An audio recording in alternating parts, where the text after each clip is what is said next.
Sebuah kecelakaan pesawat kembali mengguncang dunia penerbangan nasional. Sebuah pesawat penumpang dilaporkan jatuh tak lama setelah lepas landas dari Makassar, dengan total 30 orang di dalamnya dinyatakan meninggal dunia. Peristiwa ini terjadi pada pagi hari, ketika pesawat dijadwalkan melakukan penerbangan domestik menuju salah satu kota di Indonesia Timur.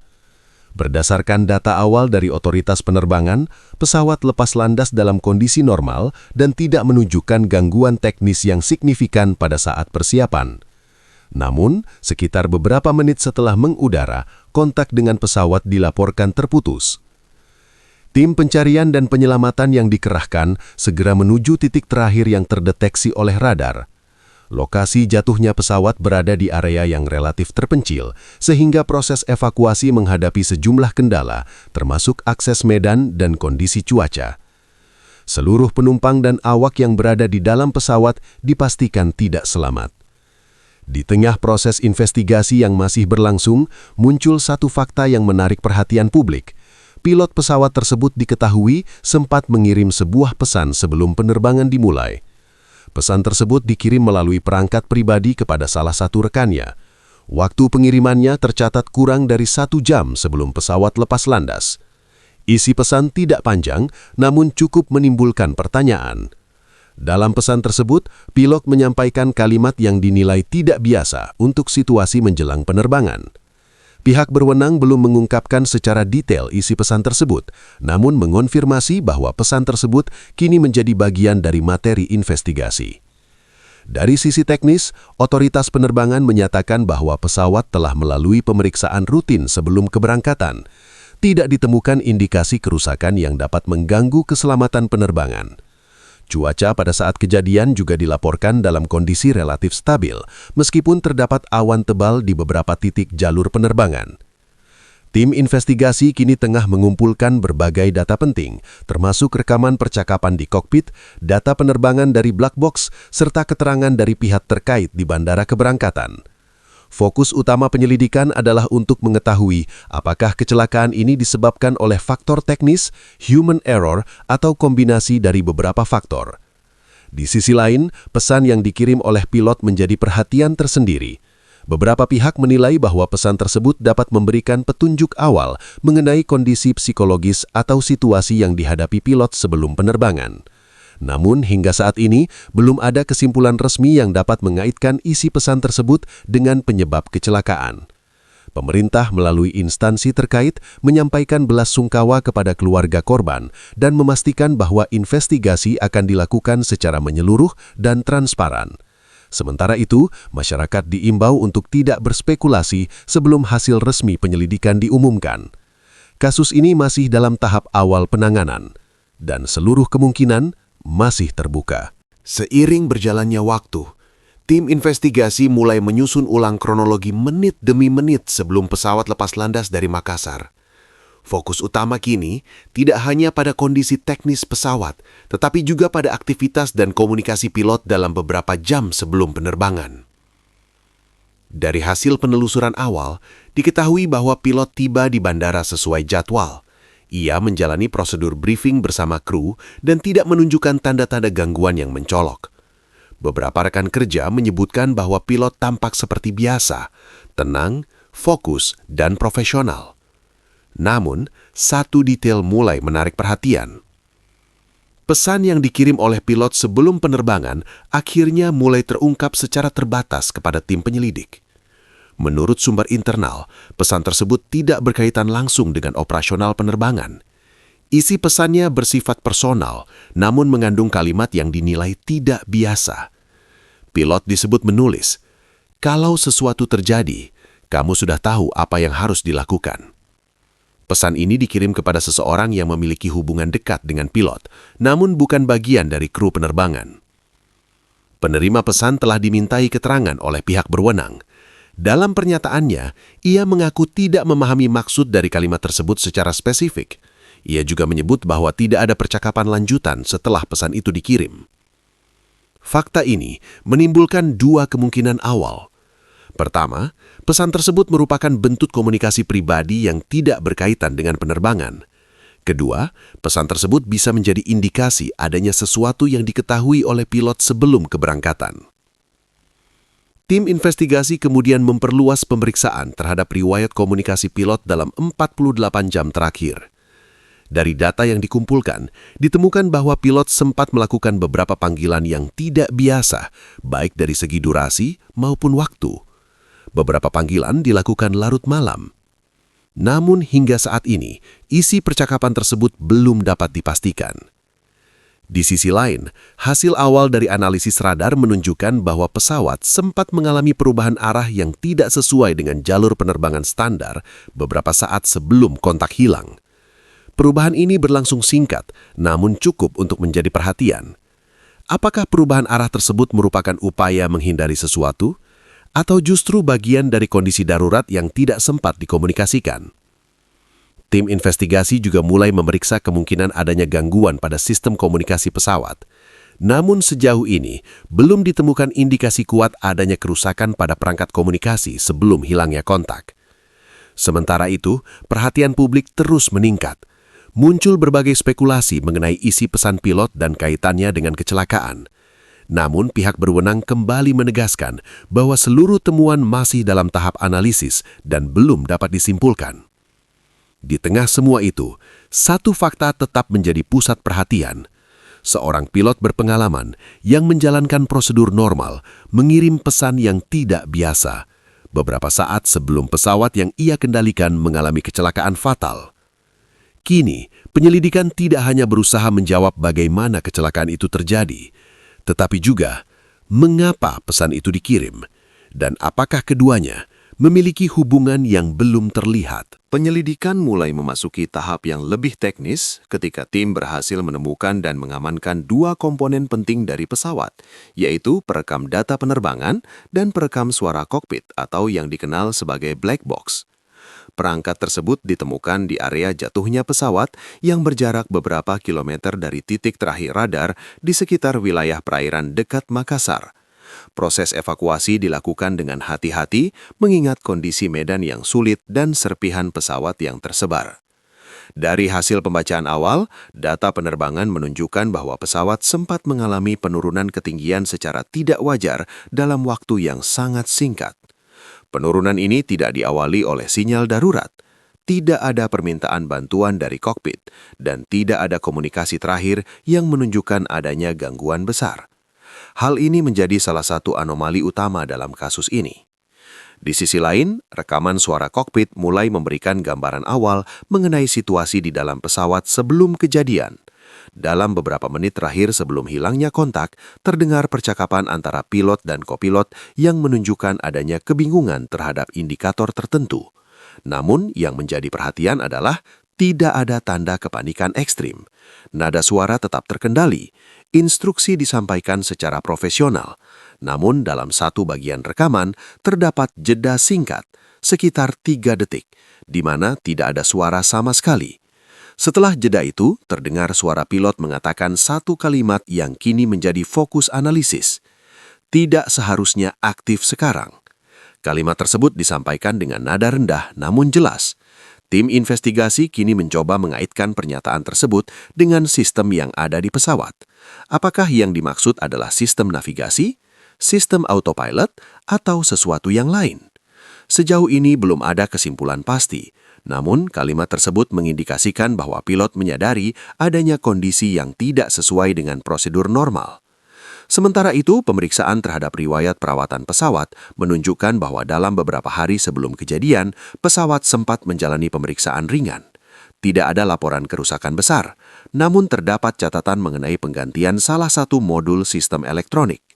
Modul tersebut berkaitan dengan sistem kontrol tertentu di dalam pesawat. Penggantian dilakukan oleh teknisi bersertifikat dan telah melalui uji kelayakan sebelum pesawat dinyatakan siap terbang. Namun kini, modul tersebut menjadi salah satu komponen yang diperiksa secara mendalam. Apakah ada kemungkinan kesalahan instalasi atau bahkan gangguan dari luar sistem? Di sisi lain, tim juga menemukan bahwa pilot sempat meminta akses tambahan ke data teknis pesawat beberapa hari sebelum kejadian. Permintaan tersebut tidak biasa, karena umumnya pilot tidak memerlukan akses detail ke sistem internal di luar prosedur operasional. Permintaan ini dikabulkan oleh pihak teknis, namun tidak ada catatan mengenai alasan spesifik di baliknya.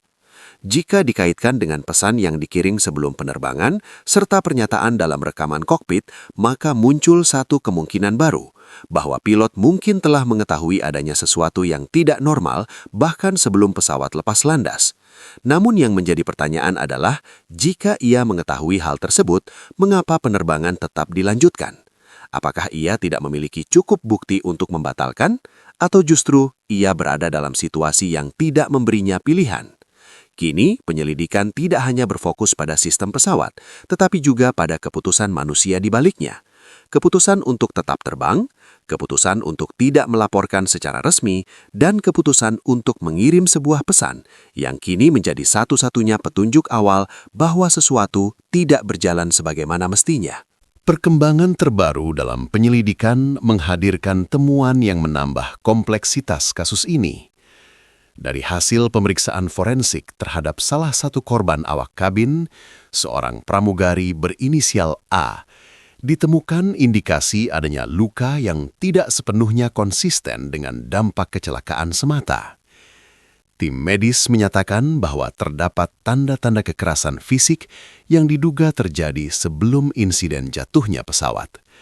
Namun demikian, pihak berwenang menegaskan bahwa temuan ini masih dalam tahap analisis lanjutan dan belum dapat disimpulkan sebagai faktor penyebab utama. Selain itu, muncul pula dugaan adanya hubungan personal antara pramugari tersebut dengan pilot. Dugaan ini didasarkan pada hasil penelusuran komunikasi yang menunjukkan adanya interaksi intens di luar konteks pekerjaan dalam beberapa waktu sebelum penerbangan. Meski demikian, pihak penyelidik menegaskan bahwa hubungan personal, jika terbukti, belum tentu memiliki keterkaitan langsung dengan kecelakaan. Fokus utama tetap pada keselamatan penerbangan dan penyebab teknis yang mungkin terjadi. Namun, temuan ini membuka kemungkinan adanya dinamika interpersonal di dalam kru yang perlu dipahami lebih jauh. Di sisi lain, perhatian juga tertuju pada respons keluarga pilot, khususnya sang istri. Dalam beberapa kesempatan, ia telah dimintai keterangan oleh pihak berwenang. Menurut sumber penyelidikan, sikap yang ditunjukkan relatif tenang dan kooperatif. Hal ini dinilai tidak biasa, mengingat situasi kehilangan yang mendadak dan tragis. Namun, pihak berwenang tidak mengaitkan hal tersebut dengan kesimpulan apapun. Setiap individu memiliki cara berbeda dalam merespons situasi krisis. Meski demikian, dari hasil pemeriksaan awal terhadap perangkat komunikasi pribadi pilot, ditemukan bahwa sang istri kemungkinan telah mengetahui sebagian informasi terkait aktivitas pilot sebelum kejadian. Beberapa pesan yang berhasil dipulihkan menunjukkan adanya percakapan yang mengarah pada konflik pribadi, meskipun tidak secara eksplisit menjelaskan konteks yang terjadi.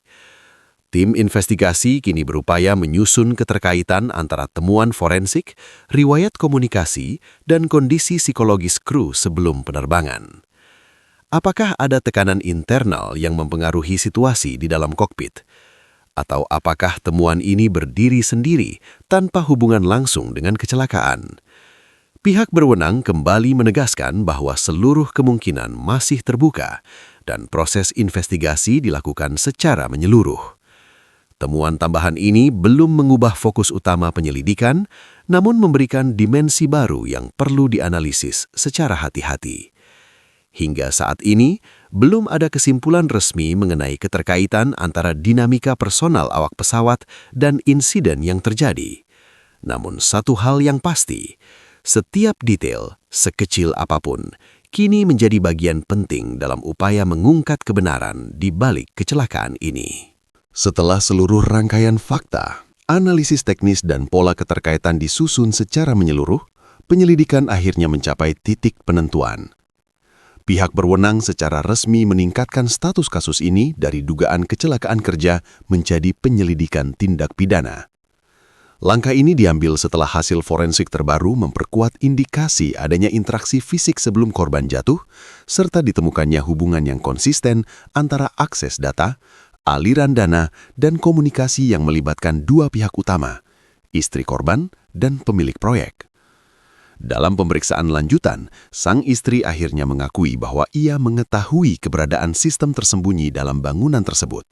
Namun ia menyatakan bahwa keterlibatannya terbatas pada membantu membuka akses data atas permintaan pihak luar. Ia mengaku tidak mengetahui secara rinci fungsi dari sistem tersebut dan tidak pernah membayangkan bahwa situasi akan berujung pada kematian. Di sisi lain, pemilik proyek melalui kuasa hukumnya membantah segala tuduhan keterlibatan langsung. Namun bukti-bukti yang telah dikumpulkan, mulai dari aliran dana, koneksi dengan pihak teknis, hingga pertemuan dengan anggota keluarga korban, menjadi dasar kuat bagi penyidik untuk mendalami peran yang bersangkutan lebih jauh. Rekonstruksi kejadian yang dilakukan oleh tim investigasi menggambarkan satu rangkaian peristiwa yang kini semakin jelas.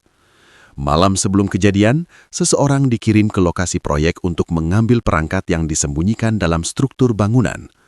Perangkat tersebut diduga berkaitan dengan sistem transmisi data yang tidak tercatat secara resmi. Korban yang mengetahui fungsi dan risiko dari sistem tersebut diduga mencoba mencegah pengambilan. Terjadi konfrontasi. Dalam proses itu, korban kehilangan keseimbangan dan jatuh dari lantai atas. Namun bagi penyelidik, kejadian tersebut bukan sekadar insiden spontan, melainkan konsekuensi dari rangkaian keputusan yang telah dimulai jauh sebelumnya. Keputusan untuk menyembunyikan sistem, keputusan untuk mengaksesnya tanpa prosedur resmi, dan keputusan untuk mengambilnya tanpa mempertimbangkan risiko yang ada. Kini dua nama telah masuk dalam daftar tersangka utama. Proses hukum sedang berjalan dan sejumlah pihak lain yang diduga terlibat masih dalam pemeriksaan. Namun di balik semua itu, kasus ini meninggalkan pertanyaan yang lebih luas tentang bagaimana sebuah bangunan yang seharusnya menjadi simbol pembangunan dapat menyimpan sesuatu yang tidak terlihat. Tentang bagaimana sistem yang tersembunyi dalam struktur fisik dapat membawa konsekuensi yang tidak terduga. Dan tentang bagaimana kepercayaan, baik dalam hubungan pribadi maupun profesional, dapat berubah menjadi titik awal dari sebuah tragedi. Korban yang awalnya dipandang sebagai perancang, kini juga dilihat sebagai seseorang yang mungkin mencoba menghentikan sesuatu yang ia ketahui terlalu dalam. Namun upaya itu tidak sempat selesai. Kasus ini masih terus berkembang, dan pihak berwenang menegaskan bahwa penyelidikan akan dilakukan hingga seluruh pihak yang terlibat dapat dimintai pertanggungjawaban. Untuk saat ini, satu hal telah menjadi jelas, bahwa di balik sebuah desain, tidak semua yang dibangun terlihat, dan tidak semua yang tersembunyi dapat tetap tersembunyi selamanya.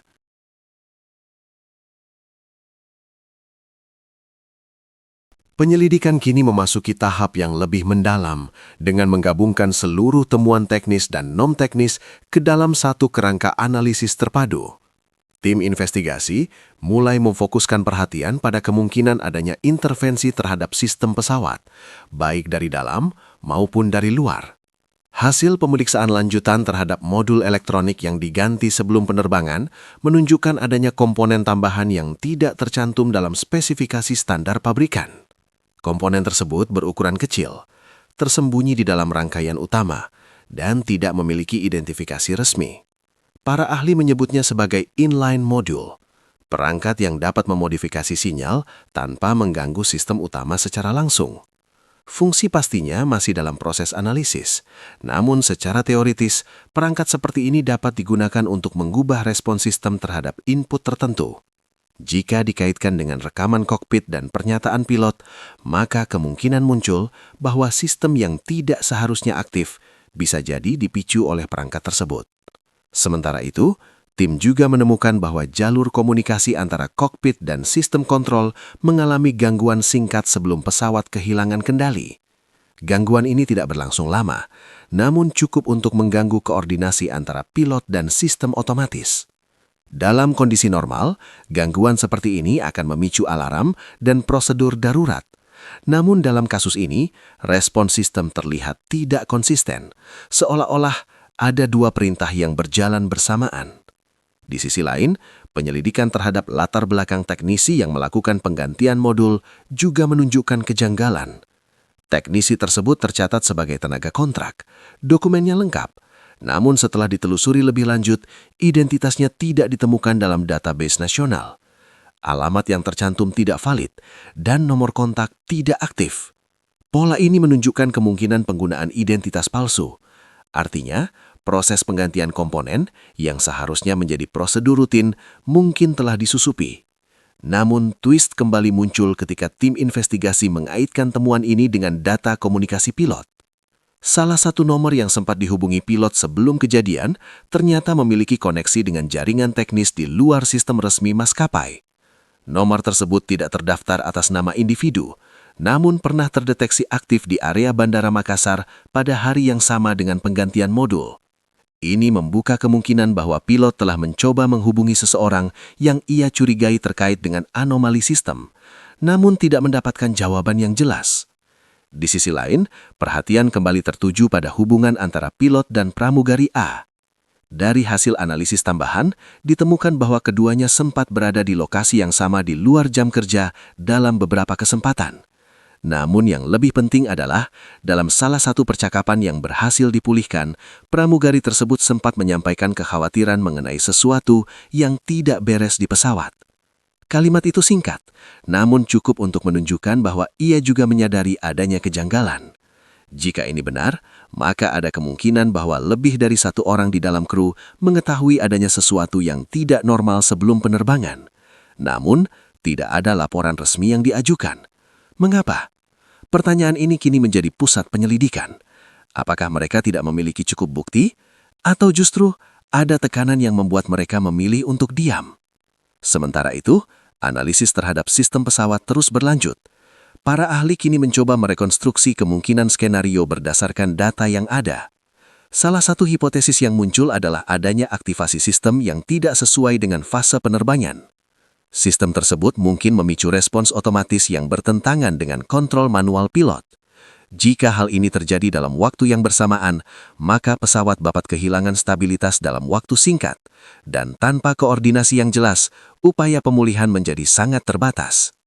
Kini, penyelidikan semakin mengarah pada satu kemungkinan yang mengkhawatirkan, bahwa kecelakaan ini bukan semata akibat kegagalan teknis, melainkan hasil dari sistem yang telah dimodifikasi dengan cara yang tidak diketahui oleh kru.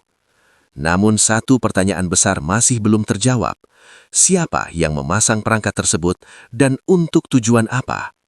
Karena jika benar ada intervensi terhadap sistem pesawat, maka kejadian ini tidak lagi hanya menjadi kecelakaan, melainkan sebuah peristiwa yang dirancang. Perkembangan terbaru dalam penyelidikan kembali membuka dimensi baru yang sebelumnya tidak terduga. Setelah menelusuri komunikasi pribadi dan relasi sosial di sekitar korban, tim investigasi menemukan adanya kedekatan antara istri pilot dengan kopilot yang turut menjadi korban dalam kecelakaan tersebut. Temuan ini berawal dari analisis data komunikasi yang berhasil dipulihkan dari beberapa perangkat digital. Dalam data tersebut, ditemukan intensitas komunikasi yang tinggi antara keduanya, terutama dalam beberapa minggu sebelum kejadian. Frekuensi pesan yang meningkat, waktu komunikasi yang tidak berkaitan dengan jam kerja, serta lokasi pertemuan yang berada di luar konteks operasional penerbangan. Semua ini menjadi dasar awal bagi penyelidik untuk mendalami hubungan tersebut. Penyelidikan kemudian diperkuat dengan bukti tambahan berupa rekaman kamera pengawas dari salah satu hotel di Makassar. Dalam rekaman tersebut, keduanya terlihat memasuki area hotel secara terpisah, namun berada di lantai yang sama dalam waktu yang berdekatan. Data registrasi tamu menunjukkan adanya pemesanan kamar atas nama pihak ketiga yang kini tengah ditelusuri lebih lanjut. Dari hasil pemeriksaan forensik lanjutan terhadap barang pribadi, ditemukan pula bukti biologis yang mengindikasikan adanya hubungan intim antara keduanya dalam waktu yang tidak terlalu lama sebelum kejadian. Pihak berwenang menegaskan bahwa temuan ini telah diverifikasi melalui metode ilmiah dan menjadi bagian dari berkas penyelidikan. Namun demikian, penyidik juga menekankan bahwa hubungan personal, meskipun relevan, belum tentu menjadi faktor langsung penyebab kecelakaan. Fokus utama tetap pada keterkaitan antara dinamika tersebut dengan keputusan dan kondisi yang terjadi sebelum penerbangan. Di sisi lain, temuan ini mulai memberikan konteks baru terhadap beberapa peristiwa sebelumnya. Interaksi tegang antara pilot dan pramugari, pesan-pesan yang mengandung tekanan emosional, serta sikap sang istri yang dinilai tidak menunjukkan reaksi yang umum. Semua kini mulai dipertimbangkan dalam satu kerangka yang lebih luas. Apakah hubungan tersebut diketahui oleh pilot? Dan jika iya, apakah hal itu mempengaruhi kondisi psikologis atau pengambilan keputusan sebelum penerbangan? Atau justru memiliki keterkaitan dengan temuan teknis yang sedang diselidiki? Pertanyaan-pertanyaan ini kini menjadi bagian penting dalam proses investigasi. Tim penyelidik juga tidak menutup kemungkinan bahwa relasi antar individu di dalam lingkaran kru dan keluarga dapat memberikan petunjuk terhadap motif atau tekanan yang mungkin terjadi sebelum insiden. Namun hingga saat ini, belum ada kesimpulan resmi yang mengaitkan secara langsung hubungan tersebut dengan penyebab kecelakaan. Penyelidikan masih berlangsung, dan seluruh temuan, baik teknis maupun non-teknis, akan terus dianalisis secara menyeluruh. Karena dalam kasus ini, setiap detail tidak hanya berdiri sendiri, melainkan saling terhubung dalam satu rangkaian yang perlahan mulai membentuk gambaran yang lebih utuh. Dengan dasar analisis teknis yang semakin kuat, penyelidikan kini bergerak ke arah penentuan pihak-pihak yang memiliki akses, pengetahuan, dan kemungkinan keterlibatan langsung terhadap sistem tersembunyi dalam bangunan tersebut. Tim investigasi mulai memetakan lingkaran terdekat korban. Bukan hanya rekan kerja, tetapi juga keluarga. Langkah ini diambil setelah ditemukan satu fakta yang sebelumnya tidak dianggap signifikan. Dalam riwayat akses perangkat korban, terdapat satu akun cadangan yang sempat digunakan untuk membuka file Layer 7. Akun tersebut tidak terdaftar atas nama korban, namun memiliki akses penuh. Dan yang mengejutkan, alamat IP yang digunakan untuk login terakhir kali berasal dari lingkungan rumah pribadi korban di Palembang. Ini memunculkan dugaan bahwa seseorang dari lingkaran terdekat memiliki akses terhadap data sensitif tersebut. Ketika penyelidikan diperluas, perhatian kemudian mengarah pada salah satu anggota keluarga korban, adik kandungnya yang diketahui memiliki latar belakang di bidang teknologi informasi. Menurut keterangan awal, yang bersangkutan tidak terlibat dalam proyek pembangunan, namun dalam beberapa kesempatan, ia diketahui membantu korban dalam pengelolaan data digital, termasuk penyimpanan file dan pengamanan perangkat. Dalam pemeriksaan awal, ia mengaku tidak mengetahui isi file Layer 7, namun ketika ditunjukkan log akses, ia tidak dapat memberikan penjelasan yang konsisten. Di sisi lain, tim juga menemukan bahwa perangkat pribadi miliknya sempat terhubung dengan jaringan yang sama dengan sistem yang ditemukan dalam bangunan. Keterkaitan ini belum dapat disimpulkan sebagai keterlibatan langsung, namun cukup untuk membuka kemungkinan baru, bahwa informasi tentang sistem tersebut tidak hanya diketahui oleh korban. Sementara itu, penyelidikan terhadap pihak pengembang proyek juga menunjukkan perkembangan yang tidak kalah signifikan. Perusahaan yang mempekerjakan korban diketahui memiliki rekam jejak proyek besar di berbagai daerah. Namun dalam beberapa proyek sebelumnya, ditemukan pola penggunaan konsultan eksternal yang tidak tercatat secara resmi dalam dokumen utama. Konsultan ini biasanya terlibat dalam tahap awal desain, namun tidak muncul dalam laporan akhir. Ketika ditelusuri lebih lanjut, salah satu nama yang pernah terlibat dalam proyek tersebut memiliki keterkaitan dengan sistem jaringan non-standar, jenis sistem yang mirip dengan yang ditemukan dalam bangunan ini. Yang menjadi perhatian adalah nama tersebut juga muncul dalam daftar kontak korban, namun tidak pernah dihubungi secara langsung, melainkan melalui perantara. Ini mengindikasikan adanya komunikasi tidak langsung yang sengaja disamarkan.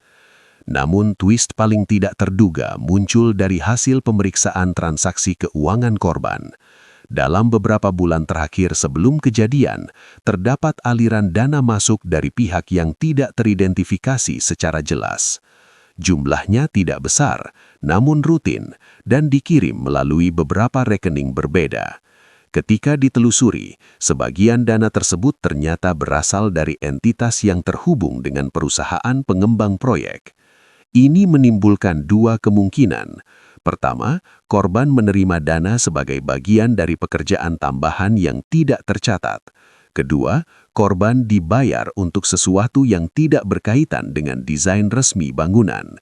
Namun yang membuat situasi semakin kompleks adalah fakta bahwa sebagian dana tersebut kemudian ditransfer kembali ke rekening lain yang tidak terhubung langsung dengan korban. Rekening tersebut atas nama seseorang yang tidak memiliki hubungan formal dengan proyek. Namun setelah ditelusuri lebih jauh, pemilik rekening itu memiliki hubungan keluarga dengan korban. Dengan kata lain, aliran dana tersebut membentuk pola tertutup, masuk, diproses, dan keluar kembali melalui jalur yang sama, seolah-olah digunakan untuk menyamarkan tujuan sebenarnya. Kini, penyelidikan berada pada titik yang sangat sensitif, karena untuk pertama kalinya, dua lingkaran utama dalam kehidupan korban, keluarga dan pekerjaan, keduanya menunjukkan potensi keterkaitan dengan sistem yang tersembunyi. Namun pihak berwenang menegaskan bahwa semua temuan ini masih dalam tahap pendalaman, belum ada penetapan tersangka, dan seluruh kemungkinan masih terbuka. Meski demikian, arah penyelidikan kini semakin jelas bahwa sistem yang disembunyikan dalam bangunan itu tidak mungkin berdiri sendiri. Ia membutuhkan akses, koordinasi, dan kepercayaan, dan semua itu lebih mudah ditemukan dalam lingkaran yang paling dekat. Kini, pertanyaan yang muncul bukan lagi hanya tentang siapa yang datang malam itu, melainkan siapa yang mengetahui keberadaan sistem tersebut sejak awal dan siapa yang memiliki alasan untuk mengambilnya, bahkan jika itu berarti harus melibatkan orang terdekat. Karena dalam banyak kasus besar, kebenaran yang paling sulit diterima seringkali datang dari arah yang paling tidak diduga. Penyelidikan memasuki fase paling menentukan ketika seluruh data yang tersebar mulai disusun dalam satu kerangka logis. Untuk itu, tim investigasi melibatkan seorang analis independen dengan latar belakang matematika terapan. Seseorang yang dikenal mampu membaca pola dari data yang tampak acak. Pendekatannya sederhana, namun sistematis. Ia tidak memulai dari asumsi siapa pelaku, melainkan dari satu pertanyaan dasar. Jika semua kejadian ini adalah hasil perencanaan, maka siapa yang paling diuntungkan dan siapa yang memiliki akses paling konsisten di setiap titik kejadian? Dari sana, ia mulai memetakan variabel: waktu, akses, motif, dan hubungan. Hasilnya mengarah pada dua nama yang sebelumnya hanya berada di pinggiran penyelidikan: istri korban dan pemilik proyek.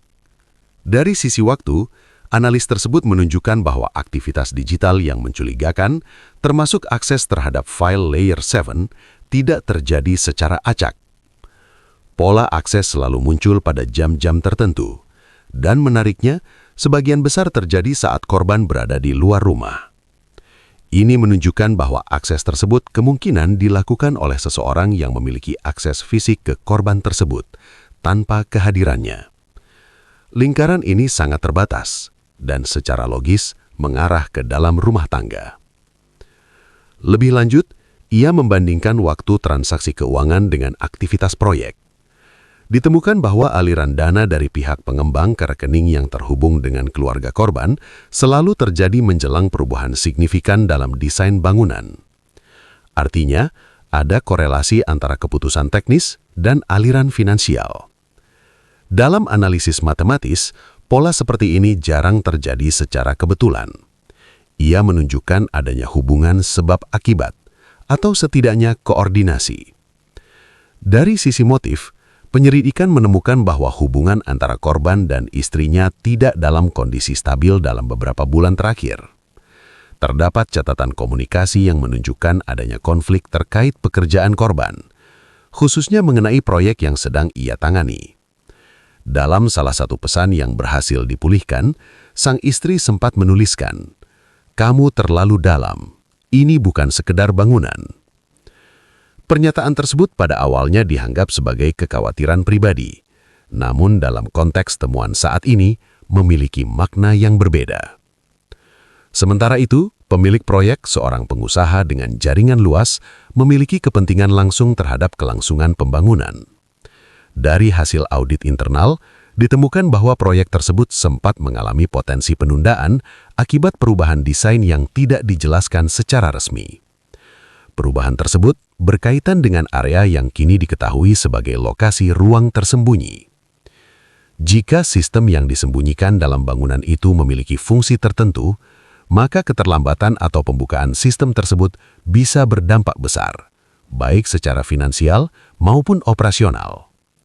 Disinilah analis matematika tersebut menyusun hipotesisnya, bahwa korban berada di tengah dua tekanan. Di satu sisi, ia mengetahui sistem tersebut. Di sisi lain, ia mulai menahan atau menunda sesuatu yang diharapkan oleh pihak lain. Dan di antara keduanya, terdapat seseorang yang memiliki akses ke dalam dan hubungan keluar. Seseorang yang mampu menjadi penghubung, dan secara logis, itu adalah istrinya. Hipotesis ini diperkuat oleh satu temuan penting.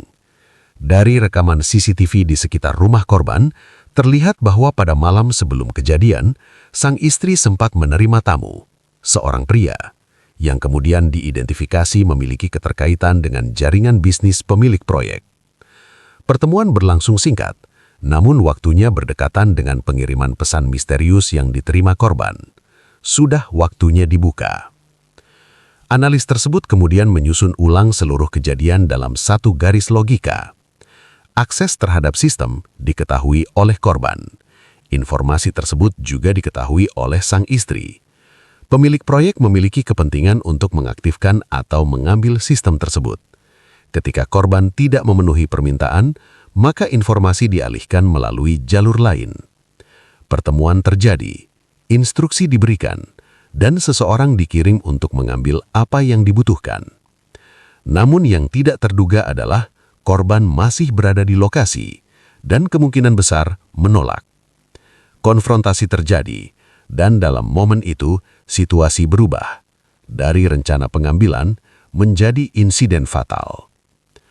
Analis tersebut tidak menyatakan ini sebagai kesimpulan akhir, namun ia menegaskan bahwa dari seluruh kombinasi data, tidak ada pasangan variabel lain yang memiliki tingkat keterhubungan setinggi dua pihak tersebut.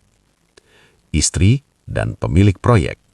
Keduanya memiliki akses, keduanya memiliki motif, dan keduanya muncul dalam setiap titik penting dalam rangkaian kejadian. Kini penyelidikan berada di ambang penetapan tersangka.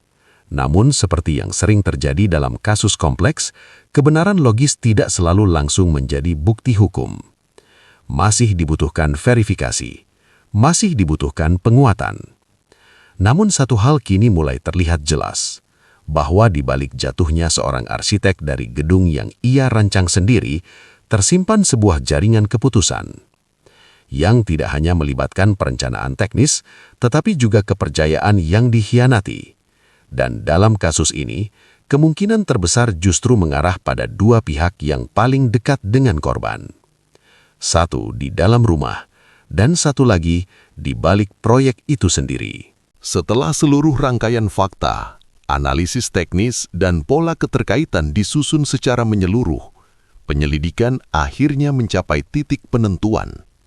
Pihak berwenang secara resmi meningkatkan status kasus ini dari dugaan kecelakaan kerja menjadi penyelidikan tindak pidana. Langkah ini diambil setelah hasil forensik terbaru memperkuat indikasi adanya interaksi fisik sebelum korban jatuh, serta ditemukannya hubungan yang konsisten antara akses data, aliran dana, dan komunikasi yang melibatkan dua pihak utama, istri korban dan pemilik proyek. Dalam pemeriksaan lanjutan, sang istri akhirnya mengakui bahwa ia mengetahui keberadaan sistem tersembunyi dalam bangunan tersebut. Namun ia menyatakan bahwa keterlibatannya terbatas pada membantu membuka akses data atas permintaan pihak luar. Ia mengaku tidak mengetahui secara rinci fungsi dari sistem tersebut, dan tidak pernah membayangkan bahwa situasi akan berujung pada kematian. Di sisi lain, pemilik proyek melalui kuasa hukumnya membantah segala tuduhan keterlibatan langsung. Namun bukti-bukti yang telah dikumpulkan, mulai dari aliran dana, koneksi dengan pihak teknis, hingga pertemuan dengan anggota keluarga korban, menjadi dasar kuat bagi penyidik untuk mendalami peran yang bersangkutan lebih jauh. Rekonstruksi kejadian yang dilakukan oleh tim investigasi menggambarkan satu rangkaian peristiwa yang kini semakin jelas. Malam sebelum kejadian, seseorang dikirim ke lokasi proyek untuk mengambil perangkat yang disembunyikan dalam struktur bangunan. Perangkat tersebut diduga berkaitan dengan sistem transmisi data yang tidak tercatat secara resmi. Korban yang mengetahui fungsi dan risiko dari sistem tersebut diduga mencoba mencegah pengambilan. Terjadi konfrontasi. Dalam proses itu, korban kehilangan keseimbangan dan jatuh dari lantai atas. Namun bagi penyelidik, kejadian tersebut bukan sekedar insiden spontan, melainkan konsekuensi dari rangkaian keputusan yang telah dimulai jauh sebelumnya. Keputusan untuk menyembunyikan sistem, keputusan untuk mengaksesnya tanpa prosedur resmi, dan keputusan untuk mengambilnya tanpa mempertimbangkan risiko yang ada. Kini, dua nama telah masuk dalam daftar tersangka utama. Proses hukum sedang berjalan, dan sejumlah pihak lain yang diduga terlibat masih dalam pemeriksaan. Namun, di balik semua itu, kasus ini meninggalkan pertanyaan yang lebih luas tentang bagaimana sebuah bangunan yang seharusnya menjadi simbol pembangunan dapat menyimpan sesuatu yang tidak terlihat. Tentang bagaimana sistem yang tersembunyi dalam struktur fisik dapat membawa konsekuensi yang tidak terduga.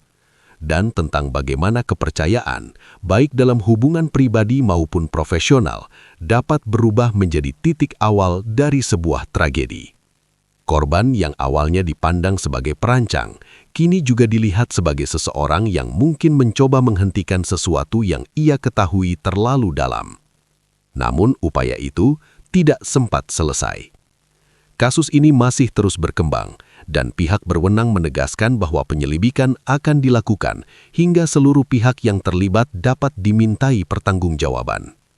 Untuk saat ini, satu hal telah menjadi jelas, bahwa di balik sebuah desain, tidak semua yang dibangun terlihat, dan tidak semua yang tersembunyi dapat tetap tersembunyi selamanya. Kasus jatuhnya pesawat di Makassar kini mengungkap fakta mengejutkan, adanya dugaan peracunan terhadap pilot sebelum penerbangan yang berkaitan dengan konflik pribadi dan berujung pada tragedi besar. Dengan ditetapkannya istri korban sebagai tersangka, penyelidikan membuka gambaran bahwa insiden ini bukan semata kecelakaan, melainkan rangkaian peristiwa kompleks yang terjadi sejak di darat. Kami akan terus mengikuti perkembangan kasus ini hingga tuntas dan menghadirkan fakta terbaru untuk Anda. Jangan lupa like, komentar, dan subscribe agar tidak ketinggalan berita terbaru.